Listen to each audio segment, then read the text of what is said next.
নমস্কার বন্ধুরা, আমি শিবানী কুকিং চ্যানেলে আপনাদের সবাইকে সুস্বাগত। আশা করি আপনারা সবাই ভালো আছেন, আমিও খুব ভালো আছি। আজকে আমি গন্ধরাজ লঙ্কা মুরগি বানাবো খুবই সামান্য উপকরণ দিয়ে। সাথে থাকো, দেখো আমি কি করে বানাই। চিকেনটাকে ধুয়ে পরিষ্কার করে নিয়েছি। আমি এর মধ্যে এবারে 1 চামচ টক দই দিয়ে দিচ্ছি, আর 1 চামচ দিলাম, আর একটুখানি দিলাম। বন্ধুরা, এর মধ্যে আমার 1 কিলো 600 গ্রাম চিকেন আছে, আর আমি 2.5 চামচের মতো টক দই দিলাম, 1 চামচ লবণ দিয়ে দিলাম।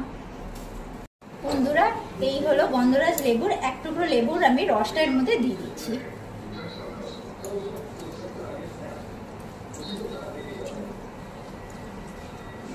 এই লেবুটাকেও আমি এর মধ্যে দিয়ে দিলাম। এবারে আমি মাখিয়ে নিচ্ছি। বন্ধুরা, আমি আর কিছু দিয়ে এখানে ম্যারিনেট করলাম না, খালি 1 টুকরো লেবুর রস, একটু নুন, আর হলো 2.5 চামচ দই দিয়ে, টক দই দিয়ে আমি ম্যারিনেট করলাম। যেহেতু এটা ছোট বাচ্চা থেকে বয়স্ক সবাই খাবে, এই জন্য এর মধ্যে আমি আদা রসুন পেঁয়াজ কিছু দিলাম না। আমি সব কিছু ওই তেলের মধ্যে দিয়েই করবো। তো সাথে থাকো। তো আমার গন্ধরাজ লেবু লাগবে।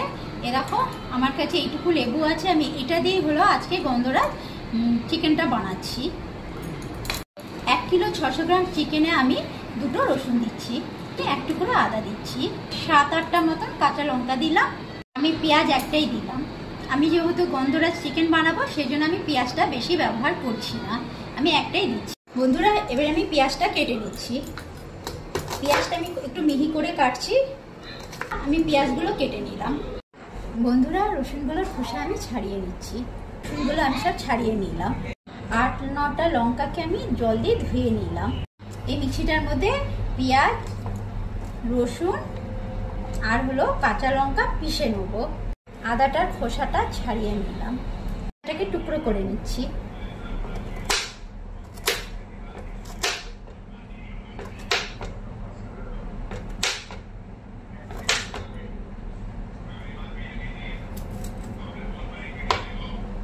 এবারে মিক্সিটার মধ্যে দিয়ে দিচ্ছি। বন্ধুরা, এই গন্ধরাজ লেবুটা আমি এটার মধ্যে একটু ঘিষে এই ম্যারিনেট করা চিকেনের মধ্যে দিয়ে দিচ্ছি।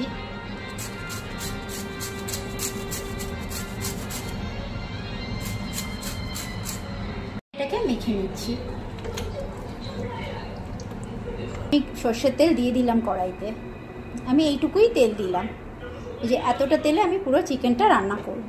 তেলটা গরম হয়ে গেছে, এবারে আমি তেজপাতাগুলো দিয়ে দিলাম, 4টে এলাচ দিলাম, পুরো দারচিনি দিলাম, গোলমরিচ দিলাম, পেঁয়াজ, রসুন, আদা, কাঁচা লঙ্কা মিক্সিতে পিষে রেখেছিলাম, এই মশলাটা আমি দিয়ে দিলাম। বন্ধুরা, গন্ধরাজ চিকেনের জন্য আমি একটা মশলা রেডি করে দিচ্ছি। এরকম ভরে 1 চামচ হলুদ দিলাম, 1 চামচের মতো ধনের গুঁড়ো দিলাম, জিরের গুঁড়ো দিলাম 1 চামচ, গোলমরিচের গুঁড়ো 1 চামচ দিলাম। বন্ধুরা, এই মিক্সির মধ্যে যে মশলাগুলো লেগে আছে তার মধ্যে আমি জল দিয়ে এই মশলাটার মধ্যে গুলে নিচ্ছি।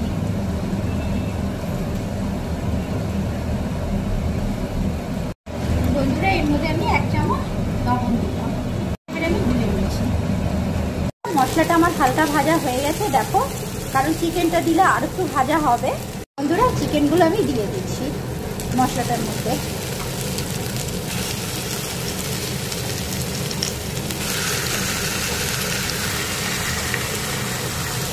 চিকেনটাকে আমি নেড়ে নিচ্ছি। বাটির মধ্যে যে মশলাটা আমি গুলে রেখেছিলাম এটাও আমি দিয়ে দিলাম, একটু নাড়িয়ে দিচ্ছি। বন্ধুরা, চিকেনটা আমি আঁচ বাড়িয়ে কষাচ্ছি। এই দেখো, এই আলুগুলোকে সেদ্ধ করে ভেজে নিয়েছি। গন্ধরাজ চিকেনে অনেকে আলু দেয় না, কিন্তু আমি দিচ্ছি, আমার ছেলেরা খেতে ভালোবাসে। আমার চিকেনটা প্রায় কষা হয়ে এসছে। আমি সেদ্ধ করে ভেজে রাখা আলুটা এবারে এর মধ্যে দিয়ে দেবো। এই যে আলুটা দিয়ে 2 মিনিট একটু কষাবো, তারপরে একটু গরম জল দিয়ে দেবো। আমি চিকেন কষাটার মধ্যে একটু গরম জল দিয়ে দিলাম, এই যে এতটা দিলাম। এবারে একটু নাড়িয়ে নিচ্ছি। আমি আরও 1 চামচ ঝোলের মধ্যে লবণ দিয়ে দিলাম। চিকেনটার মধ্যে একটুখানি আমি গরম মশলা দিয়ে দিলাম। এই গন্ধরাজ লেবুর ছিলকা ঘিষে রেখেছিলাম, এটাই আমি দিয়ে দিচ্ছি। আমি গ্যাসটা বন্ধ করে নিচ্ছি। বন্ধুরা, এবারে আমি লেবুর রসটা দিয়ে দিলাম। বন্ধুরা, গন্ধরাজ লেবু কাঁচা লঙ্কা দিয়ে আমার মুরগির মাংসের ঝোল রেডি। কেমন হয়েছে বলো। যদি তোমাদের আমার রেসিপিটা ভালো লেগে থাকে আমাকে একটা লাইক, কমেন্ট, সাবস্ক্রাইব করে দিও।